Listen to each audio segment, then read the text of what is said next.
Okay students, good morning. आज हम agriculture chapter का पार्ट 3 लास्ट पार्ट को कंप्लीट करते हैं। इसमें एक क्रॉप के बारे में पिछले स्लाइड में छूट गया था, तो वो है जूट। जूट एक फाइबर क्रॉप है और कॉटन के बाद इस इम्पोर्टेंस में ये सेकंड नंबर पे आती है। पूरे वर्ल्ड का लगभग 85% जूट प्रोडक्शन इंडिया में गंगा डेल्टा में होता है।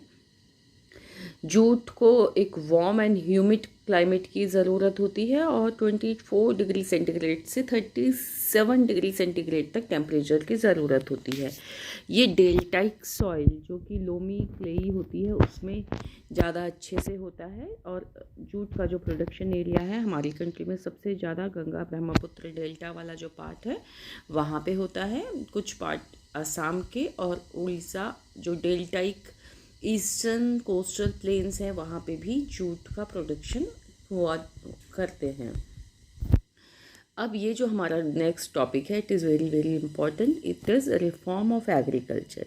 रिफॉर्म्स का मतलब होता है, रिफॉर्म्स मीन्स कि क्या हम सुधार ला सकते हैं, क्या हम इम्प्रूवमेंट कर सकते हैं एग्रीकल्चर में।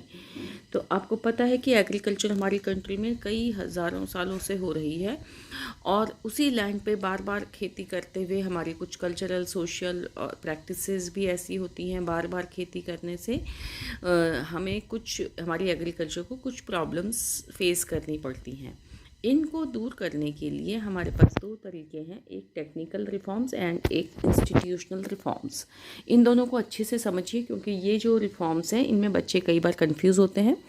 एग्ज़ाम में अगर केवल ये आता है कि रिफॉर्म्स ऑफ एग्रीकल्चर, तब आपको दोनों लिखने होते हैं। लेकिन कई बार एग्ज़ाम में आपसे स्पेसिफिकली पूछ लेते हैं कि मेंशन टेक्नोलॉजिकल रिफॉर्म या मेंशन इंस्टीट्यूशनल रिफॉर्म, और उस समय अगर आप उसका वाइस वर्सा ऑपोजिट लिख देते हो तो आपके मार्क्स आपको नहीं मिलेंगे। तो इसका कॉन्सेप्ट आप क्लियर कर लीजिए। टेक्निकल जो रिफॉर्म्स होते हैं, technical reforms they are related to methods, जो कि खेती करने के मेथड्स से रिलेटेड हैं। Technology is a way of doing thing, तो एग्रीकल्चर करने के मेथड से जो रिलेटेड हैं वो टेक्निकल रिफॉर्म्स होते हैं। और इंस्टीट्यूशनल रिफॉर्म्स वो होते हैं जो कि लैंड और बाकी इंफ्रास्ट्रक्चर से रिलेटेड होते हैं। हम इनको थोड़ा डिटेल में देखते हैं। ये देखिए, ये इंस्टीट्यूशनल रिफॉर्म है। पहले हमको रिफॉर्म्स समझने से पहले प्रॉब्लम्स समझनी ज़रूरी है कि हमारी एग्रीकल्चर एक्चुअली क्या प्रॉब्लम्स फेस कर रही है, विच इंस्टीट्यूशनल प्रॉब्लम्स और एग्रीकल्चर इज़ फेसिंग। तो सबसे इम्पॉर्टेंट जो है वो है fragmentation of land holdings. Land holding का मतलब होता है एग्रीकल्चर के फील्ड। तो हमारे जो इनहेरिटेंस रूल है कि एक फैमिली में ज़मीन बंटती जाती है बच्चों में, और होते होते क्या हो जाता है, बड़ी लैंड का जो पीस है छोटे छोटे पीसेस के रूप में फैमिली में आगे बंटता जाता है और लैंड का जो साइज़ है वो छोटा हो जाता है, स्मॉल होल्डिंग्स हो जाता है। होल्डिंग्स का मतलब एग्रीकल्चर फील्ड।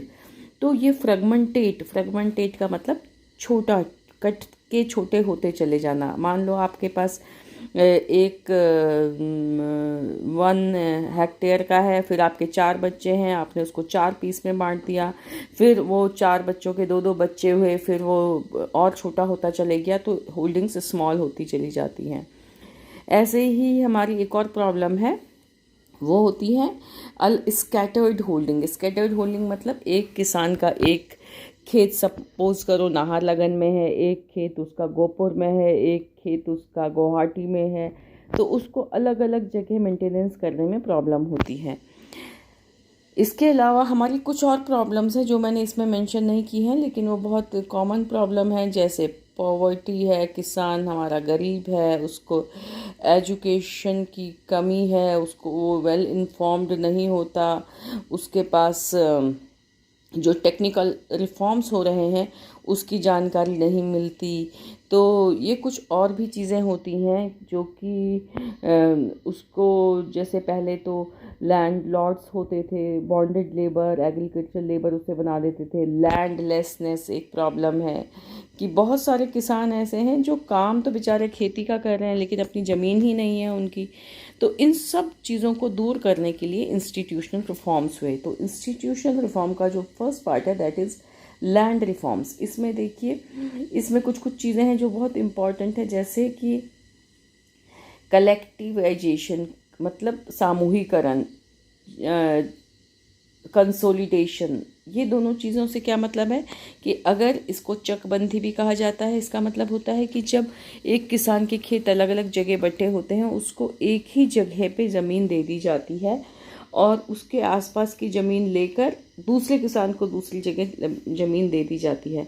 सपोज़ करो कि एक किसान की एक लैंड यहाँ है, एक लैंड यहाँ है और एक लैंड यहाँ है, तो उसको इन 3 जगह पे यहाँ, यहाँ और यहाँ अपनी लैंड का देखभाल करना मुश्किल था, तो उसकी लैंड को उसको एक ही जगह क्या कर दिया जाए, उसको एक ही जगह पे पूरा बड़ा पैच दे दिया जाए यहाँ वाला, और दूसरे वाले को जो दूसरा किसान है दूसरा है उसको पूरा एक ही जगह पे दे दिया जाए। तो इसको कंसोलिडेशन कहते हैं, आपस में लैंड को एक्सचेंज करके। तो हमारी कंट्री में ये कंसोलिडेशन ऑफ होल्डिंग भी किया गया, जिससे कि लैंड की कुछ प्रॉब्लम्स दूर हुई।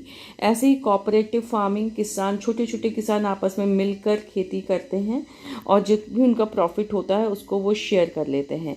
Abolition of ज़मींदारी system, abolition of ज़मींदारी system मतलब लैंडलॉर्ड सिस्टम ख़त्म हुआ। जो आपने क्लास 8th में अलग अलग परमानेंट सेटलमेंट, महालवाड़ी, रैयतवाड़ी, ये सिस्टम रेवेन्यू कलेक्ट करने के देखे थे, तो उन सब में कहीं ना कहीं ज़मींदारी सिस्टम जो था वो स्ट्रांग होते जा रहा था। किसी ना किसी फॉर्म में लैंडलॉर्ड्स बहुत ज़्यादा डोमिनेटिंग हो गए थे, तो ये इस सिस्टम को अब कानून बना के दूर कर दिया गया है। क्रॉप का इंश्योरेंस किया जाता है। क्रॉप इंश्योरेंस का मतलब हमारे यहाँ कई बार फसल में आग लग जाती है, कई बार बारिश ज़्यादा होने से फसल ख़राब हो जाती है, तो जैसे आपने लाइफ इंश्योरेंस सुना होगा, लोग अपनी लाइफ का इंश्योरेंस कराते हैं, हमको कुछ छोटी सी रकम देनी होती है और कुछ कैजुअल्टी होने पे वो पैसा मिल जाता है। ऐसे ही क्रॉप का इंश्योरेंस भी होता है, फसल ख़राब होने पे गवर्नमेंट किसान को कुछ पैसा देगी।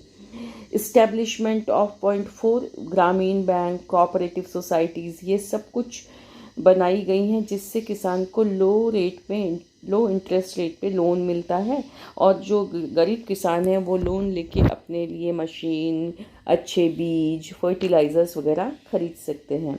किसान credit card were introduced. Personal accident insurance scheme भी कुछ इंट्रोड्यूस की गई है, जो कि फार्मर्स के लिए स्पेशली इंट्रोड्यूस की गई है। इसके अलावा वेदर बुलेटिन्स, एग्रीकल्चर प्रोग्राम, ये सब इंट्रोड्यूस किए हैं। आपने टीवी पे भी देखा होगा, कृषि दर्शन और भी कई सारे ऐसे कार्यक्रम चलते हैं जिसमें किसान को नए इन्वेंशन और इन सब की जानकारी दी जाती है। वेदर बुलेटिन्स, मौसम की जानकारी दी जाती है जिससे कि उनको पता चलता है आज बारिश होने वाली है, आज नहीं, किस बीज को लगाने के बाद बारिश की ज़रूरत है, तो वो उसी के हिसाब से अपना क्रॉप को लगाते हैं। तो ये सब इंस्टीट्यूशनल रिफॉर्म्स में आते हैं। और एक और चीज़ इसमें है, एग्रीकल्चर रिसर्च सेंटर्स बने हैं, बहुत सारी एग्रीकल्चर यूनिवर्सिटीज़ भी बनी हैं। इन सब से भी ये बनना इंस्टीट्यूशनल रिफॉर्म्स में आ रहा है, और वहाँ जो वो चेंजेस ला रहे हैं वो टेक्नोलॉजिकल रिफॉर्म्स में आ रहा है। ये कुछ लोगोज़ हैं जो कि एग्रीकल्चर रिफॉर्म्स से रिलेटेड हैं। अब टेक्नोलॉजिकल रिफॉर्म्स मैंने शॉर्ट में इसलिए लिखा है क्योंकि ये आपने बहुत ज़्यादा डिटेल में पहले पढ़ा है।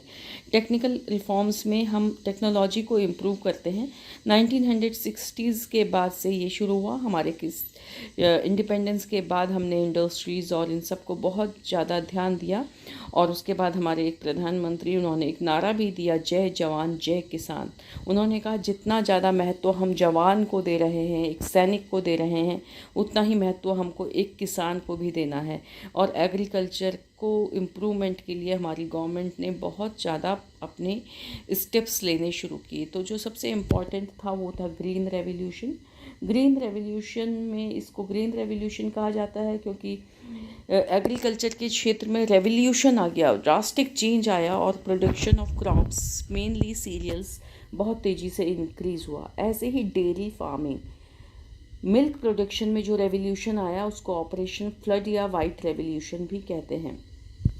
टेक्नोलॉजिकल चेंजेस में बहुत सारे चेंज आए। मल्टीपल क्रॉपिंग की गई, एक के साथ दूसरी फसल का क्रॉप कॉम्बिनेशन किया गया, फर्टिलाइजर्स का यूज़, पेस्टिसाइड्स का use, HYV high yield variety seeds, ये सब कुछ इंट्रोड्यूस किए गए जिससे कि किसान का जो पर हेक्टेयर प्रोडक्शन था, जो प्रोडक्टिविटी थी वो ज़्यादा हुई। पहले एक 1 स्क्वायर किलोमीटर या 1 हेक्टेयर में अगर वो 100 kg ले रहा था तो वो उसका जो है सेम लैंड से प्रोडक्शन इंक्रीज हुआ because of these technological reforms. तो it is very important. Palampur की स्टोरी में भी हमने ये देखा था कि how to increase production from the same land of same piece of land.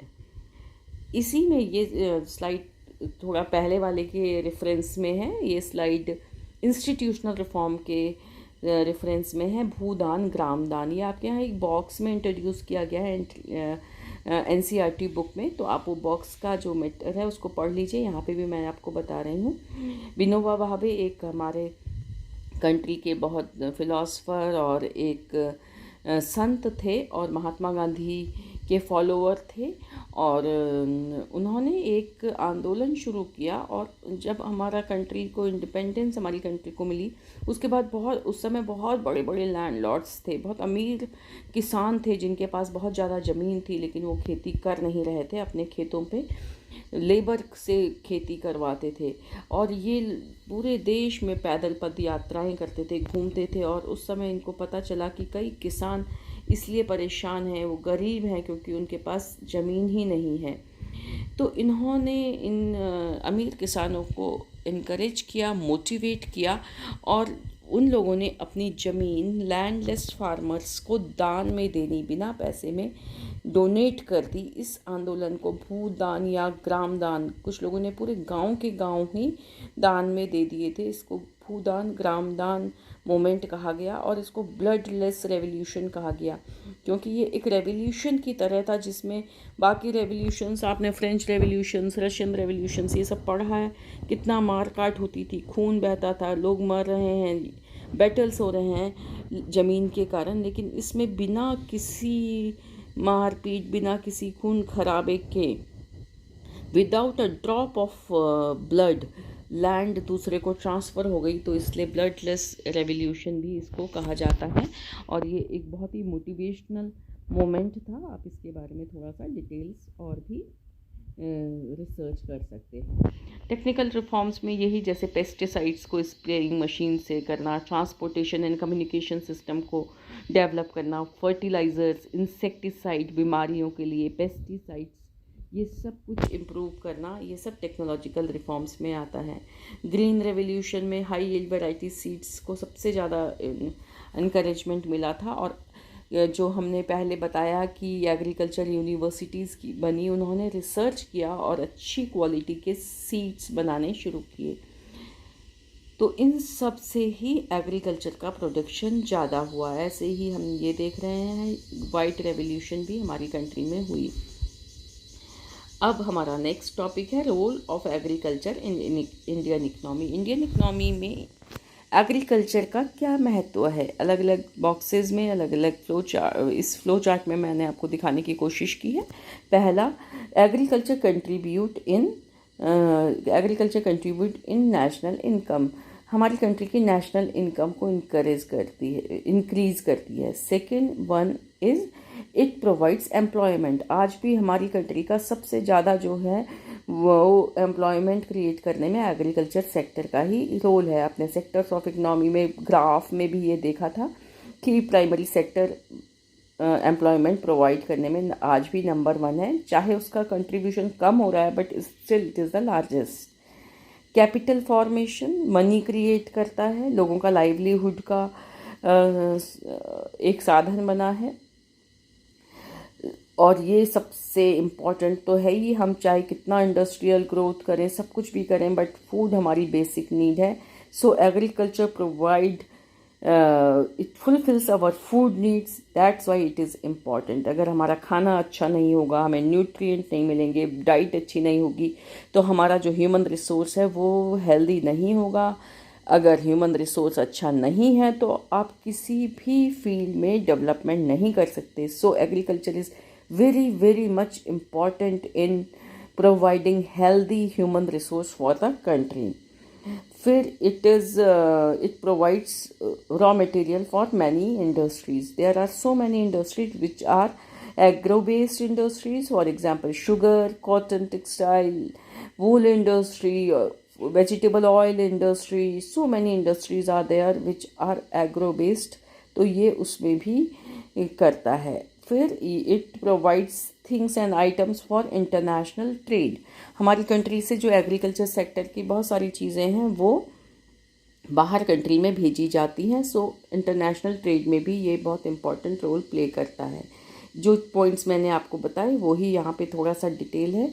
Figures को एक बार न्यू एनसीईआरटी बुक से भी हम टैली कर लेंगे. ये बैकबोन है हमारी कंट्री की, तो ये हम इसमें देखेंगे. यहाँ पे भी आप देखेंगे नेशनल इनकम में शेयर है, कंट्रीब्यूशन उसका एम्प्लॉयमेंट में है.